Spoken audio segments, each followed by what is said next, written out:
Today's segment, I want to do a locals recap. Haven't done one of these for a few weeks because last week's locals was a bit dickish and I didn't really want to talk about it. And the week before that, I don't think I went. Can't remember. But this week, locals, Wednesday, we had, I believe, 11 tables running, 21 people with a buy, which is an alright turnout when a new meta shape's as weird as this one because no one really knows what to play at the moment. Everyone's trying to figure everything out. And I went against what I said I was going to do after the practice on Wednesday morning, going to, for lack of a better term, a completely up shit creek. I threw the Guru Control deck back into the box and rebuilt Mythical Endymion back to how I had it before with a couple of side deck changes. Nick was with us, Vortex. I'm not sure if he's in chat. He wanted to borrow my Dark Ruler No Mores. So I ended up letting him borrow those Dark Rulers, and I changed my side deck a little bit to compensate. So we'll just go to the in-game with Border. So we'll just go through the version of the deck that I was currently playing at the time. The main deck was pretty much the same that I'd already been playing with. Aside from what you just saw before, the only change is there's Allure of Darkness in the main, rather than the Ignite Reload Spice that I came up with. I can't say I came up with. Kieran, one of our new teammates, came up with yesterday after a lot of thinking about draw power spells. The only real thing about this in the side deck that I had to make the change for is because we had no Dark Rulers in there, I went to a third evenly matched and put in 2 Imperms, took out the Reboot, took out the Pancratops and a few other things, put in Drolls, Ghost Ogres, Denko Sekkers, and Cosmic Cyclones with the nut that is a Sphere mode. So it's basically just trying to represent as much of the kind of meta that we could be coming up against, and always have like a 4-card side against each kind of matchup. So I've got Spiral pretty much checked off with 2 Spheres and 2 Trolls. I've got Altergeist figured out with the doubled Cosmic Cyclone, doubled Denko. I have Rogue and the fact that a lot of people are searching, and I've got Ghost Ogres. If I've got someone that's gone back row, there's an Altergeist I have evenly matched as well. So kind of just trying to make sure that I have everything sorted out as I possibly can. Extra deck, we're running Absolute, Vortex, YuGiOh, Apo, Tornado, Abyss Dweller, Borreload, Boral Sword, IP, Draco Masters of the Tenyu for a link 3 that points down. They kind of replaced Zephyr Metaltron. The Phoenix, the Unicorn, the Kagari for the Hornet Drone Spice, because 2 counters on Servant's always nice, and it also gets into Alistair, so if you hard draw the Knowledge, you can just do that, fire it off with Knowledge, refresh your hand without normal summoning, and then Daybreaker, just in case you need to get some more spell counters on board after a Pendulum summon, you go into Daybreaker. It also can help you pick apart boards. So pretty much standard, almost like how Triff runs his Mythical Endymion. The difference is I run Allure over Pot of Desires because I don't, as she put it, let's put more RNG with our RNG. Every time I play Pot of Desires, I'll draw Cerberus and banish all of my Jackal Kings, or some shenanigans like that. So I've been playing Allure, but I don't like the card, and we have found a replacement for it that I'm trying to chase down. We'll get to that a bit later. A little bit of spice. But Round one, we were versing Cyber Orcists. Now, this is the new version of Orcus that I've seen kind of floating around next to the pure variant, usually trying to run a few dangers or something like that. I didn't win this round. He lost this round. He opened horrible and continued to draw badly. For instance, in the first game, he couldn't set up proper Orcust shenanigans at all. His Cyber Dragon plays were stopped and negated Repair Plant, and when he used Orchestrated Return on the Orcus Nightmare on board, which he got on board by going Orcus Nightmare, target one of my monsters to make it bigger, send World 1, bring out Orcus Nightmare, Orchestrated Return, send Nightmare, draw 2, he drew 2 copies of Orchestrated Return off the return he just used. So he ended up with a completely dead hand. He was playing through a single Jackal King and a single Endymion and couldn't do it. Both negates were burnt, which forced him to make that move, and then he just scooped and went to game 2.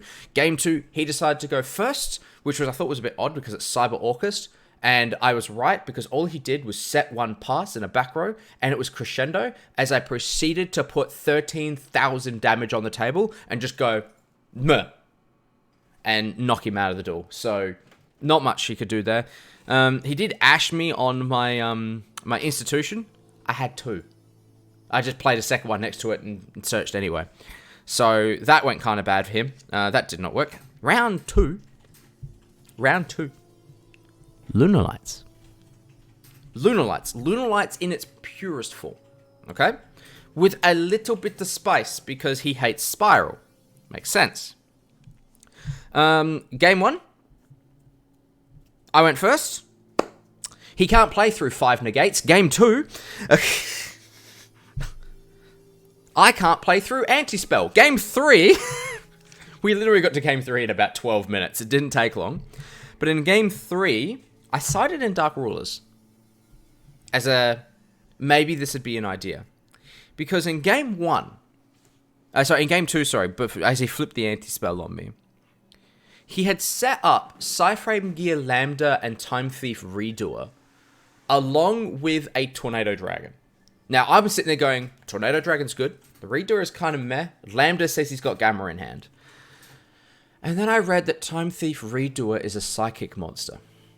So, because of that, Lambda is allowed to activate and search for a Gamma during the end phase of this turn. And it's live because Lambda is on the board. And then he flipped anti-spell during my standby phase, so I couldn't play anyway. So when I saw that, I kind of went, well, just in case he breaks my board, if he sets that up again, I'm going to need Dark Ruler so that I can turn off Lambda's effect, if nothing else. So I sided in Dark Rulers. I went first, set up a couple positional negates. He broke it and went to go set up his board, but he didn't set up Lambda. He set up Vanity's Fiend. All of his plays doesn't require a normal summon at all. So he did his plays, and just went, Tribute Summon Vanity's Fiend on board. And I'm sitting there going, ah, shit. Okay.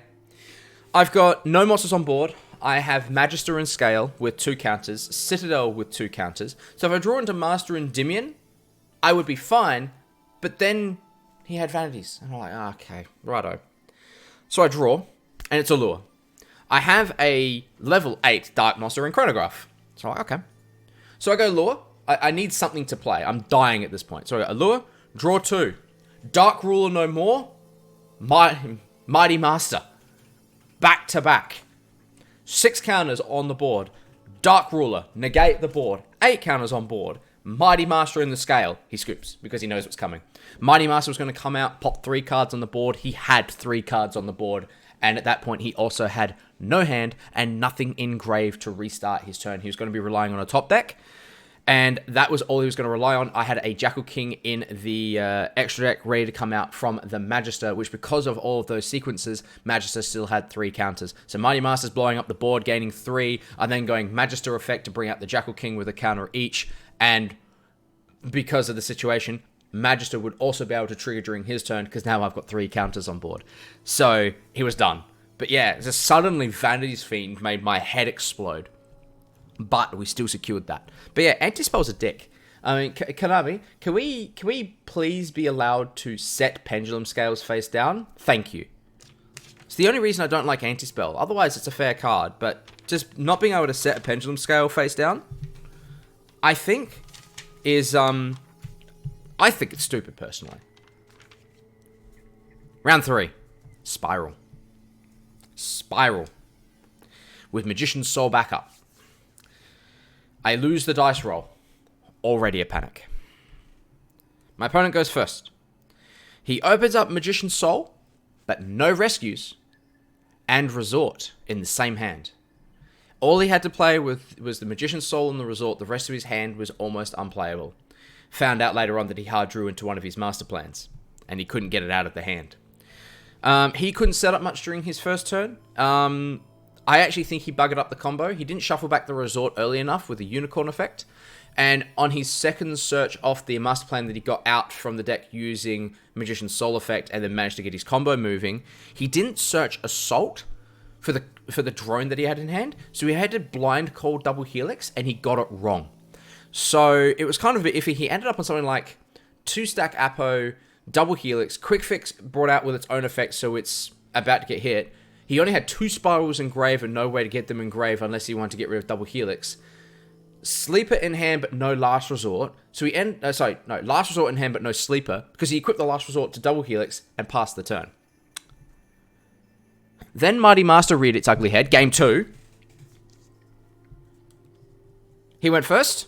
He established Sleeper. But he did it the old way. He had old Spiral Combo and Drone Super Agent. And he said it was a bad opening hand because he couldn't set up the co-link on the side of the board. But I looked at him and I actually told him straight away, and I think this is a mistake that a lot of Spiral players make. They're so focused on getting that negate on Trigate up that's only 30% of the power of your board. 70% of the power of a spiral board is Sleeper with its protection, because it's so hard to move. He established Sleeper and nothing else, and I couldn't move it. I used all 6 cards in my hand trying to move it, but he did manage to pull off a Sleeper double pop perfectly to stop me from playing. But I was baiting him, trying to get him to hit an Abductor and the Jackal King on board, which he did. But then I had no follow-up play to bring it up. I couldn't get 3 counters on a Servant to bring up Mighty Master to try and do something on the board. Or try and get Mighty Master of Scale, bring it out to pop Last Resort and Resort or some shenanigans, because it doesn't target. I just couldn't get moving. So we went to game 3, which unfortunately we went to game 3 with 2 minutes on the clock. I went first because I know the Spiral player that I was up against would be main decking a Cowboy. And immediately that I said go first, one of his friends sitting next to him went, "Wouldn't you want to go second so you might get a battle phase?" My immediate response is, 1, we're both playing hyper combo decks. If either of us go hyper combo, time will get called. 2, there's a Cowboy in there. "Oh, how do you know that?" I said, "Because he's a friend of you and you like dicking with time." And they immediately looked at each other and went, "Oh." I opened up my hand, I had full combo. Or so I thought. So I had a combo in which case I was going to be going for Servant effect plus Cerberus. So Cerberus would be in the EMZ Servant effect to bring out a Jackal King to protect what I was going to go for, a Crowley. My Crowley was not in my extra deck. I went searching for it about 3 times and couldn't find it. I still managed to patch it, so it ended up being double Jackal King, Master Endymion, IP Masquerade. I wanted to show him that he was still dead, even with his opening hand, even though time got called. And when I looked at his hand, he only had 1 spell to use. His Magician's Soul was going to get negated, and so was his Quick Fix. He was pretty much dead. But I couldn't find Crowley. And then I realized that last week, Thursday, I wanted to play Guru Control against a friend of mine that was there, but the extra deck was only 13 cards. So I grabbed 2 cards at random from the Mythical Endymion box and put it in Guru Control, just so it was 15 cards for extravagance. And one of them was Crowley. So I was playing the rest of the tournament without Crowley. Now, we are 2-0-1 with a draw to Spiral and 2 wins, so I'm top cutting. So I'm not too worried about the 4th round. Thank God. It was against Paul, my coach. He's playing Altergeist. Game 1, I win the die roll, go first, set up double Mighty Master, double Jackal King. It's enough to stop him. He does get some damage through with the Meliseek in an attempt to send, but then he remembered that Mighty Master, you can't target it, so he was forced to send a Jackal King. It was a good send though, because Jackal King was going to be on 10 counters, but a Jackal King can negate that, because even though it's in the damage step, Jackal King negates activations. So I end up negating that Meliseek. He still gets the search off of it, but that's perfectly fine. No issue with that. I continue through, start doing damage, put him down, I didn't OTK him because he managed to keep floating. Conqueror and Circuitous will do that. But double Master Endymion in Altergeist, while you have counters on them, is very hard for Altergeist to move. They have to rely on things like Solemn Strike in order to move them on the activation of the effect. Game 2, he goes first. He goes set 4 pass. But during that time, he activates a Potter Duality. He shows a Judgment, a Marionetta, and another trap card that I don't know of. And he took the Marionetta, and I immediately went, "You've got Judgment." He did. Game 3. We went into this game with about 9 minutes on the clock. No battle damage was done. I won with time. I activated Cosmic Cyclone on one of his protocols. He activated a Solemn Strike against my Master Endymion. Put him 500 life points down. Had he had enough time during the turn where time was called against him, he could have done a Meliseek attack for 500 to tie up the score. But it didn't matter for either of us, thankfully. He was 3-0, walking that one. I was 2-0-1. We were both top cutting, so it didn't matter at all. So we get into top cut. 4 of us from the team get into top cut. Myself, Paul, Nick, Vortex and Chat, and Finch with his Unchained Abomination of a deck, which I'm going to bring up on screen. It is 60 card, Danger, Grand Maju, Kaiju, Gizmek, Unchained, Cyber Dragon thing.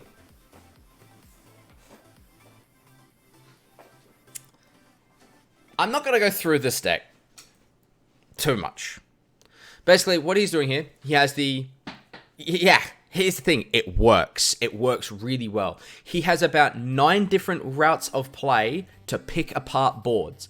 He has Kaijus, he has Gizmek, and he has Grand Maju if he doesn't need the normal summon. Lilith can get him to his back row traps that he can pop in order to special summon his Unchained stuff from the deck, which now means that he can link summon your board away using his Unchained cards and then start going for game. The Cyber Dragons are in there because Contact Fusion, because so long as we have machines in the format, Cyber Dragons are going to be a thing. Also, you can do it against Spiral. You can Contact Fuse the Apollosa away into a Mega Fleet, turns off Apollosa, turns off Trigate. They're forced to Sleeper Chase, which is the biggest problem card in the entire deck. It'll allow him to play. So, it's an absolute nightmare of a deck. Absolute nightmare of a deck. We'll get this other tool guide down here and actually sort it. However, my first game, I win the die roll. Go first. He wants to go second with this deck, so either way, I'm going first. My opening hand is set 1, activate Pen Scale Reflection, pass. And the set 1 was Servant. I could not get 3 counters on anything. I was holding double Reflection, Servant, Abductor, Institution. The best I could do in that situation would be like add Jackal off of Institution if I can get a counter on something. But Jackal will not be able to activate its effect because I will never get 3 counters on board, and I'll never be able to use its effect from the pen scale because in order to get the counter needed for Institution to search it, I'm activating something in the pen scale. I have got a dead effing hand. Better play would have been to activate Servant, activate Institution, take 1 of Servant, search Jackal, set the Jackal, pass. Because he did run into the face down with Cyber Dragon, but my next draw for turn was another Abductor. Unplayable hand. Couldn't do a damn thing with it. Game 2, a similar thing kind of happened. Where I opened up a hand and all I had was Mythical Endymion, IP Masquerade, pass. That's all I had. And he managed to just pick it apart in no time flat. And you can kind of see the damage on the notepad if I bring this up onto the main screen.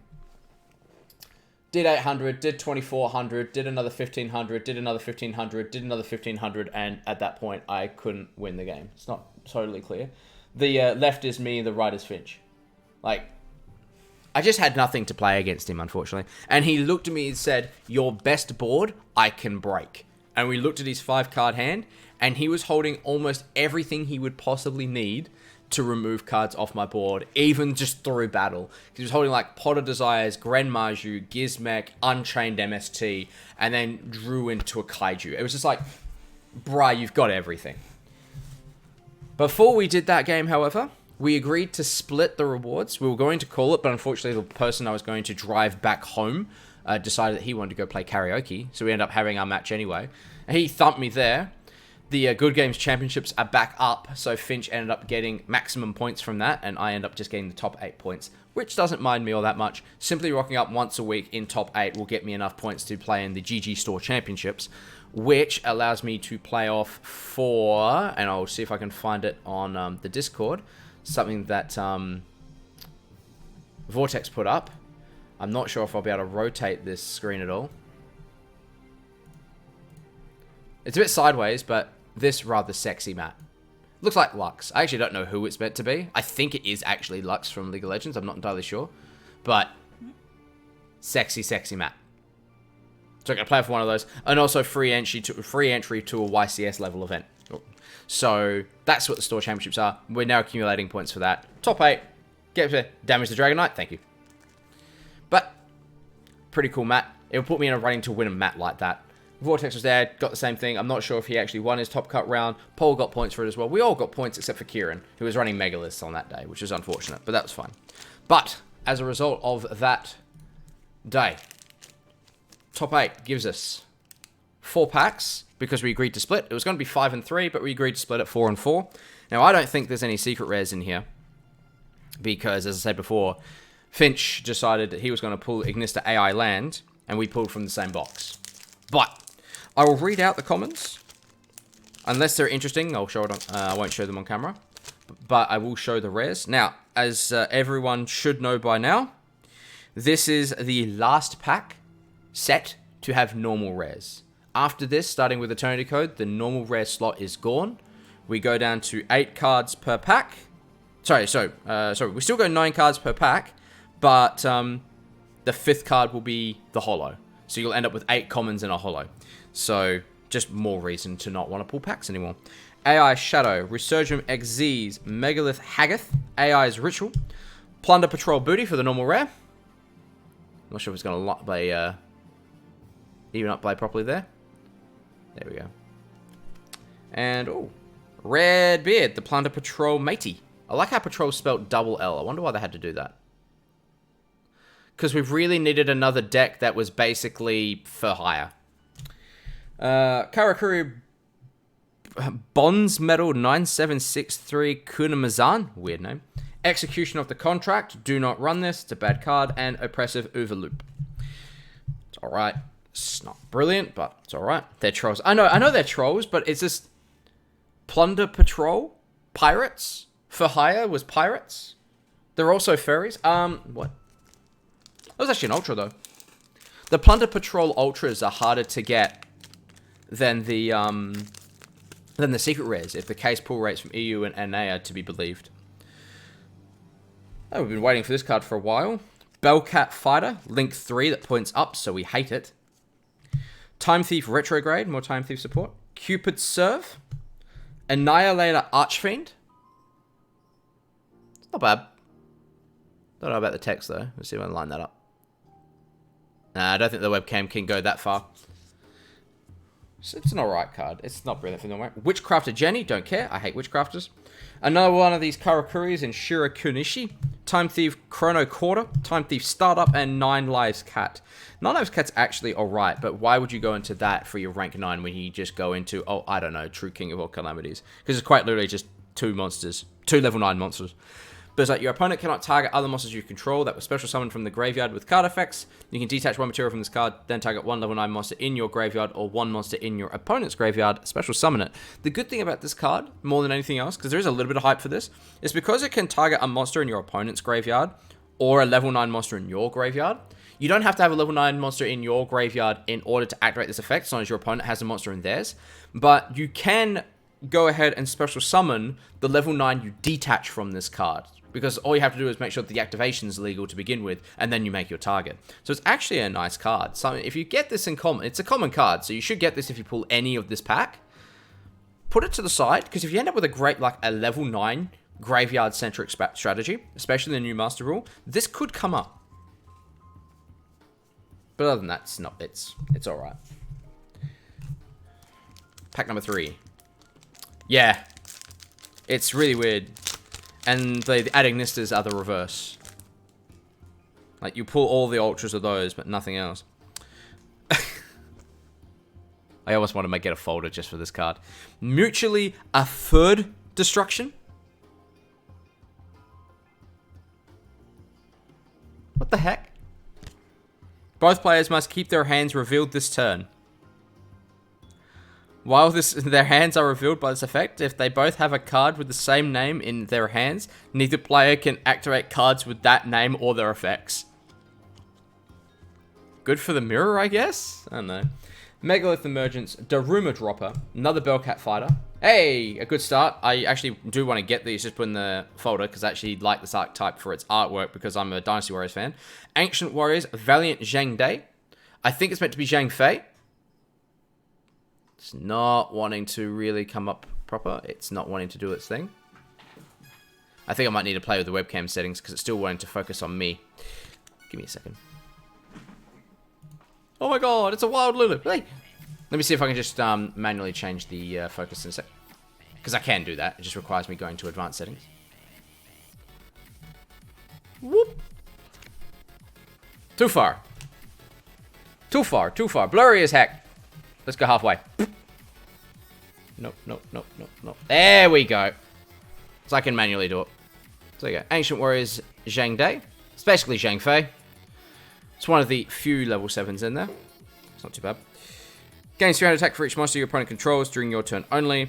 You can only use each of the following effects of this card once per turn. If you control 2 or more Ancient Warriors, you can special summon this card from your hand. If your opponent controls more monsters than you do, you can activate this following effect. This card can make up to 2 attacks on monsters during each battle phase this turn. It's alright. It's not brilliant. I mean, unfortunately, all the Ancient Warriors are a bit if. And we have Kujikiri Curse. Send one level 9 monster from your hand or face up field to the graveyard. Draw 2. So we now have a level 9 draw 2 like effect in Kujikiri Curse. So probably get a playset of this if you ever want to play a level 9 strategy. There's your draw 2 card. So that's not bad at all.